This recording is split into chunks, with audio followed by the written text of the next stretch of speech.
Hi folks, thanks for tuning in.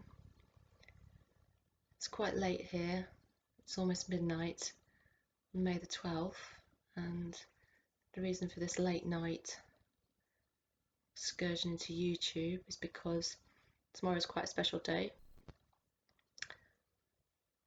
In many ways actually. It's Ascension Day. It's the feast day of Our Lady of Fatima, and it's also my Jupiter return day. So I like tomorrow. Today's good as well. Now, because of all those special things about May 13th, 2021, I chose that as the publication date of my next book, which some of you know about, which is the Magi the Fool. Now, the cover's a bit dodgy on this one. It's a sort of a print proof, so there's a few black lines that shouldn't be there and the rest, but this beautiful cover will appear on the final version. It's by James Harold Bartwell. It's actually a self-portrait of somebody who goes by the name of Harold the Hermit.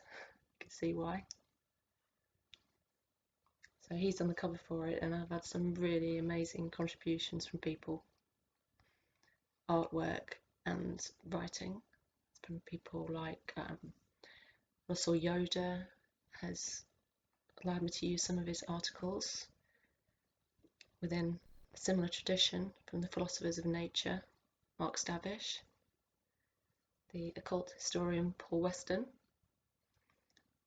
He's done a great piece related to the occult battle of Britain.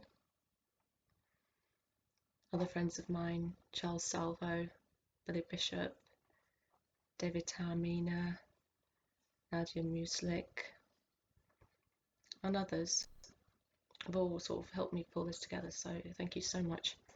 This is going to be available tomorrow, and as with so many other of my works, there are underlying factors behind why I've chosen certain dates and certain pieces and why I wanted to do the project in the first place, as well as being a celebration of these, great writers and others. It's also part of my ongoing spiritual resistance, which friends of mine know very well is quite a big thing for me, which is ongoing resistance to the egregore of communism, Bolshevik communism, as it spreads its tentacles around the world. And that's one reason why I dedicated the book to Our Lady of Fatima and Pope John Paul II, who did so much to fortify that spirit of resistance in their time. So I'll read you a little bit from the preface, or actually what I've called Radio Avalon. Radio is an acronym that was used during World War II, as people wrote their sweethearts. And what is it? It's Romance and Delight I Offer, from Avalon. I was going to use one that I knew a bit better, Sealed with a Loving Kiss, but when I saw Radio, I thought, that's it. That's what it's going to be. Because we all heard it on our radios, didn't we? So, anyway, as I've written, the Magi and the Fool is designed to be both a tribute and a gift. A tribute to the masters from time immemorial until the present day, who served to inspire and shine light on the otherwise solitary path of the seeker, and a gift for those who find themselves peering across the abyss for such lights, or stand looking back at the ocean from the refuge of safe shores, searching the distant horizon for memories of the crossing. For in the words of one such master, we awaken, remember, we live, When we sleep, we forget. When we die,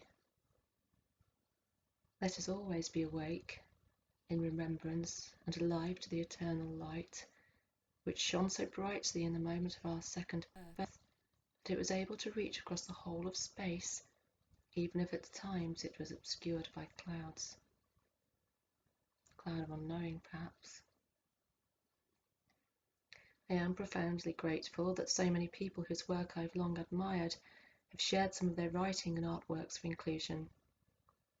There are many elemental bodies of shared tradition between us, from the Avalonian mystics of my homeland in England to the way-showers of the Ephrata cloister and primordial tradition from across the Atlantic via the philosophers of nature. Some of their names will be familiar to readers, others will be encountered for the first time. All of them are very welcome fellow travellers who would always find a place on any boat of mine, come rain or shine.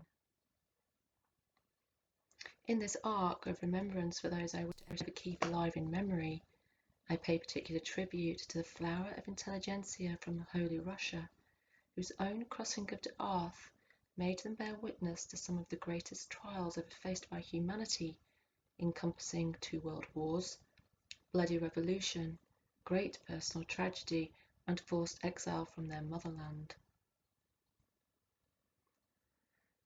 My love affair with these giants began in 1996, when a copy of Meditations on the Tarot came into my hands at the age of 21, right at the start of my spiritual awakening. And I remember sitting on the edge of my narrow single bed in student digs, holding this legendary tome in my hands with a clear sense of wonder, intuiting, perhaps, that I had reached a major tributary of the infinitely mysterious stream I'd been given to follow for the rest of my life. 2 Jupiter returns later, having reached a harbour of sorts, I published English translations of the Tarot Majors and Tarot Minors, courses of the distinguished Russian master Geo Meebs, which had a profound influence on young Tomberg at the start of his journey from Russia to the West, as he escaped the Bolshevik Revolution. If Tomberg laid out the spiritual exercises I would spend my life working through, Meebs opened a window onto an enthrallingly arcane but almost forgotten world of practicing magicians on the coalface of the fight against evil. Upon witnessing the uprising of what will surely transpire to be the most terrible egregore of our age, what is one to do except thrust one's magical sword into the belly of the beast? Maybe one will go so far as to die in this service, as indeed happened to our noble White Russian Meebs and many others like him, including countless members of the Eastern European priesthood. Emerging from Tomberg's opus alongside Meebs is another genius of occult tradition, and similarly revered as a teacher in his homeland, but largely unknown to the Western world. This is Vladimir Shmakov. It is Shmakov's labyrinthine book, The Sacred Book of Thoth, the major arcana of the Tarot, published in 1916, which became a major source of fascination as my journey with Meebs extended further into the catacombs of Russia's great Magi. More complex than Meebs or Tomberg, to my mind at least, this is no easy work to penetrate. But as luck would have it, I was inspired to make a start towards its end, as the Shin Arcanum exerted a force which led me to the place I had to be, the Fool. The Fool, as it happens, is the key to the door of Shmakov's tarot, introduced by him as the great symbol of the tarot triad of the supreme arcana, Arcanum 0, Arcanum 21, and Arcanum 22. Here we have God, 0, Man, 21, and the universe, 22. With the third point of this triad represented by the final arcanum, the world, which he says is the binary partner of the Fool. Having always believed the enigmatic, chaotic Fool to be special in more than one sense, one who I intuitively saw as moving through the wheel of the arcana, I was excited to discover the prominence given to this Arcanum by Shmakov, who with it unlocks the dream of Brahman. He also details how said fool embraces and encompasses the other arcana, explaining, well, this is why my print on that. All the arcana of the Book of Thoth are bound together by Arcanum Zero, and the goal before our evolutionary consciousness is only to make sure in an immutable way that Arcanum Zero is identical with all the great arcana. So one of the things I did in this book, and this was actually the starting point, was I've given an English translation of The Fool and the World of Shmakov. These are completely different to anything I've read on the tarot before. And like I say, complicated, but hopefully you'll enjoy them.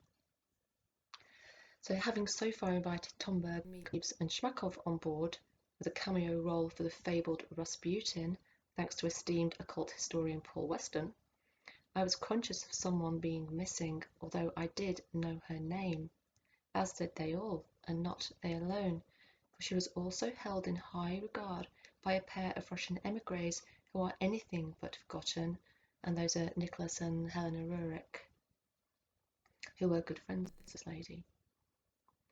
Once again it was Tomberg who introduced this name into my psyche in the course of his work on the 14th Arcanum, also quoted at the head of this letter, where he says, I have mentioned some emeticists, whom I suppose that you, dear unknown friend, know of. But there are many others who ought to be named as guardians of the ancient tradition of Arcanum inspiration. But what will the name of Shmakov say to you, for example, or the name of Roudnikova? These are names which, like the yellow leaves of autumn, repose in forgetfulness beneath the immense white shroud of snow which covers pre-revolutionary Russia. So the person is, of course, Nina Roudnikova. And imagine my joy when, as I was preparing this book and I'd reached the spring solstice, which was my original publication date, and I didn't meet it for a reason, because instead I found her. And in the space of a week, two fellow path walkers brought her to the forefront of my mind. It was no coincidence. She was meant to be here. A doctor by profession and esoteric researcher of great talent, Nina was a member of Geomede's inner circle, and so highly esteemed by the master that she was the first of his pupils to be entrusted with the higher level of teaching of the tarot minors. Meebs chose well, and it was Nina who, upon encountering young Valentin Tomberg as a fellow emigre in Tallinn, Estonia, similarly recognized a great fraternal soul and shared with him the whole of Meebs' occult teaching. So she really is a missing link for us. It was also Nina, and this is the part of her story which is most well known, who gave her notes on the great work of the miners to her friend Katerina Trusnewska-Zelenzev, who in the 1920s was leaving Europe for the safer haven of Brazil, with the instructions to transfer the legacy to someone dignified who was capable of preserving the lessons for humanity. The task was very ably fulfilled by Katerina, and it was more than serendipity which eventually brought the completed Tarot Minors course into the hands of another disciple of Meebs who'd found his way to South America, and this was Nicholas Roglove Gears. Gears, with the mystery name Nabusar, is still a mystery figure to me, a mysterious figure, although I've endeavoured to find more out about him. As founder of Martinist groups in both Germany, where he survived the terror of Hitler, and Chile, where he immigrated in the 1940s, much of his work is still shrouded in secrecy, especially as I'm not a member of his group in Chile. All the same, he is someone I cannot forget, and you will find him in these pages alongside brothers in spirit. Nina, meanwhile, is a vital piece of the puzzle, not only as a central figure in the story of the minor arcana, but as a bridge between Meebs and Shmakov, whose work appears very different at first glance, even though they do have common ground in the field of ancient Egyptian magic. broadly speaking, Shmakov's tarot mages have a very strong Eastern focus. Brahman's always coming up, reigns supreme, whereas the mages of Mebes are more firmly in the realm of Western occultism, even though in the minors you see a blending of East and West. Well, probably one of the reasons he said they were not really minor, but the greater, which is debatable, but that's what he thought. Nina's work is much simpler than Shmakov's and easier to get into, eschewing both the lengthy quotations which characterize Shmakov's exposition and the pages of Pythagorean deconstructions which are the hallmark of Mebes. She does, however, emphasize at least one aspect of teaching which is vital to them both, which is the resolution of binaries, which we can't try to do enough of, especially now in this world, given what's happening. So the resolution of binaries is achieved by the upward triangle of transcendental synthesis. And one thing, actually, Nina, I'll finish this. This resolution might really be called the Hermetic task, and is one which Tom Merg also impresses upon readers, in his case within the 9th Arcanum, the Hermit. One of the greatest binaries known to humanity is that of male-female. In terms of occultism, perhaps it's the greatest. Let's at least say it is very much at the heart of the matter. And as such, I've tried to ensure that both binary poles are equally represented in the Magi and the Fool. And this was a factor in my decision to choose the High Priestess from Roudnikova's 1936 book, The Solar Path, the Arcane of the Tarot herein. When I say included, I mean I've done a translation from the Russian into English. It's quite difficult actually, but I've tried. Apart from this nod to wisdom, indeed gnosis, this is also a fitting tribute to the role she played in the magical circle, or spiral as the case may be, and is a wonderful piece of work. I hope it will bring you as much joy as it did me. One of the key points I took away from Nina Roudnikova's High Priestess and teaching on the binaries, which I hadn't really picked up so much from the others. I don't know why. I don't know if it's, maybe it just went over my head the first time, but she emphasizes that unless you get each pole right, you'll never resolve it. I mean, it seems obvious, but so many problems and conflicts come from false oppositions.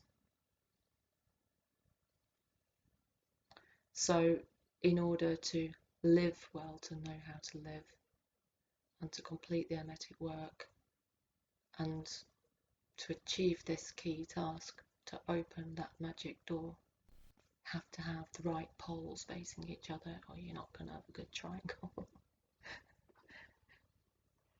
So one of the things she's doing it with her High Priestess is explaining how to nail down the correct binary poles in order to achieve the best resolution.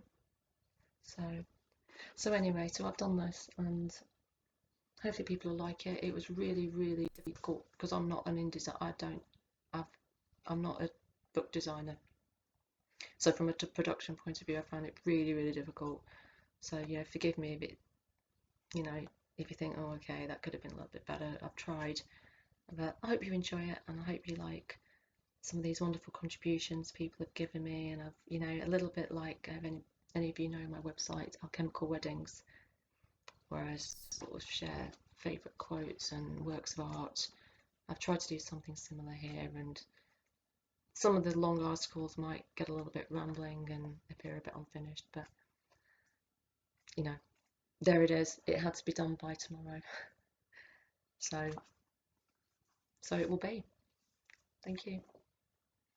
Have a good day.